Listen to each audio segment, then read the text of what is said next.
আর এই যে পিওন সাহেবরা, ডিসি সাহেবরা গত 7-9 বছর যে হারে ভুয়া মুক্তিযোদ্ধা বানিয়েছেন টাকার বিনিময়ে, আপনাদের কিন্তু ক্ষমা নাই। কারণ একদিন জামুকা ছিল ভুয়া মুক্তিযোদ্ধাদেরকে মুক্তিযোদ্ধা বানানোর কারখানা, রাজাকার যুক্ত একদিক দিয়ে টাকা দিত, ওদিকে মুক্তিযোদ্ধার বাইরে দিত। এইটা ছিল জামুকা জাতীয় মুক্তিযোদ্ধা কাউন্সিল। কিন্তু এই পট পরিবর্তন পরে মুক্তিযোদ্ধা জাতীয় মুক্তিযোদ্ধা কাউন্সিল 11 সদস্য বিশিষ্ট কমিটি, এটার প্রধান আজকে মুক্তিযোদ্ধা বিষয়ক উপদেষ্টা ফারুক আজম বীরপতি। তিনিও কিন্তু এই মুক্তিযোদ্ধা সংসদের ডেপুটি সেক্রেটারি জেনারেল ছিলেন শহীদ রাষ্ট্রপতি জিয়াউর রহমানের সময়। এই নৈতিক সেক্রেটারি জেনারেল ছিলেন জিয়াউর রহমান বীরুত্তমের সময়, নির্বাচিত ছিলেন তারা। উনি একটা চেয়ারম্যান, মুক্তিযোদ্ধা মন্ত্রণালয়ের সচিব, এটা সেকেন্ড ম্যান, আর জামুকার ডিজি 3 জন, আর বাকি 8 জন রণাঙ্গনের মুক্তিযোদ্ধা। 8 জনের মধ্যে 6 জনই সেনাবাহিনীর কর্মকর্তা।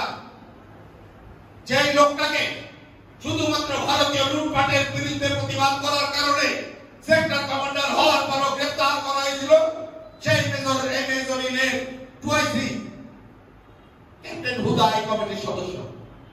মুক্তিযুদ্ধের সর্বোচ্চ খেতাব অর্জনকারী মেজর জেনারেল আজিজুর রহমান বীরুত্তম এই কমিটির সদস্য।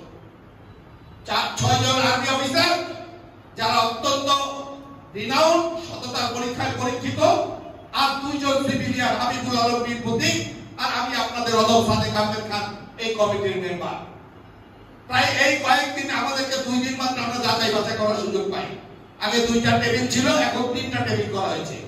3 ভাগে আমরা এটার ইন্টারভিউটা নেই এবং 7,000 7,500 এর মতো আমরা ইন্টারভিউ দিয়েছি।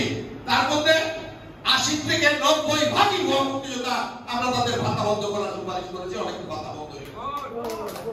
আর আমাদের যে সম্পদ আছে, মুক্তিযোদ্ধা মন্ত্রণালয়ের উপদেষ্টা আমাদেরকে হিসাব দিয়েছে যে আমাদের যে সম্পদ আছে 100% প্রকৃত মুক্তিযোদ্ধা আইডেন্টিফাই করা যাবে না।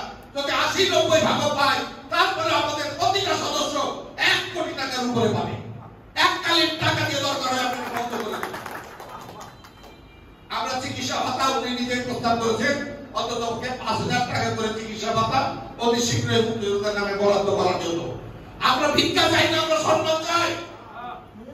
যে সম্মান নষ্ট হয়েছে এই রাজনীতির কারণে।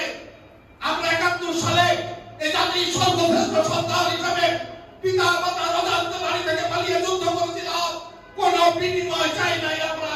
কিন্তু রাষ্ট্র, আমরা বিশ্বাস করেছিলাম দেশ যদি স্বাধীন হয়, একটা আত্মমর্যাদাশীল জাতি হিসেবে আমরা পৃথিবীর সামনে মাথা তুলে দাঁড়াবো, এদেশের মানুষ আমাদেরকে সম্মান দিবে।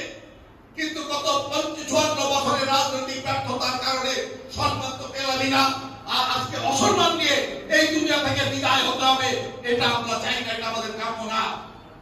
আজকে যিনি সেক্রেটারি আমাদের আহ্বায়ক, উনি 2 বার মুক্তিযোদ্ধা সংসদের নির্বাচিত সেক্রেটারি জেনারেল ছিলেন, 2 বার। শুধুমাত্র কোন রকম আপোষ না করার কারণে, কোন রকম সুবিধা না নেওয়ার কারণে 2 বার বহিষ্কৃত হয়েছেন। তিনি যখন মুক্তিযোদ্ধা সংসদের ক্যাবিনেটের সেক্রেটারি, তখন মুক্তিযোদ্ধা সংসদ থেকে শহীদ রাষ্ট্রপতি জিয়াউর রহমান বীরুত্তম 22 জনকে নমিনেশন দিয়েছিল, 18 জন নির্বাচিত হয়েছিল।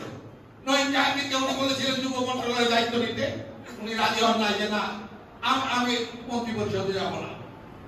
একজন সৎ মানুষ আজকে 45 বছর পরে মুক্তিযোদ্ধা সংসদের দায়িত্ব নিয়েছে। আমি 84 সালে মুক্তিযোদ্ধা সংসদে ঠিক করে চলে এসেছিলাম, সিটি কমান্ডার ছিলাম। একটা অন্যায়ের বিরুদ্ধে আপোষ না করে সেদিন মুক্তিযোদ্ধা সংসদের চেয়ারম্যান, 5টা মন্ত্রণালয়ের মন্ত্রী ছিলেন, মরহুম জাকির খান চৌধুরী, প্রধান উপদেষ্টা ছিলেন হোসেন মোহাম্মদ এরশাদ, তাদের নামে মামলা করেছিলাম। মামলা করে মুক্তিযোদ্ধা সংসদ থেকে চলে এসেছিলাম, আর কোনোদিন যাই নাই। কিন্তু আজকের এই মুক্ত পরিবেশে আমরা মুক্তিযোদ্ধা সংসদের দায়িত্ব নিয়েছি শুধুমাত্র একটাই উদ্দেশ্য, আমাদের হারানো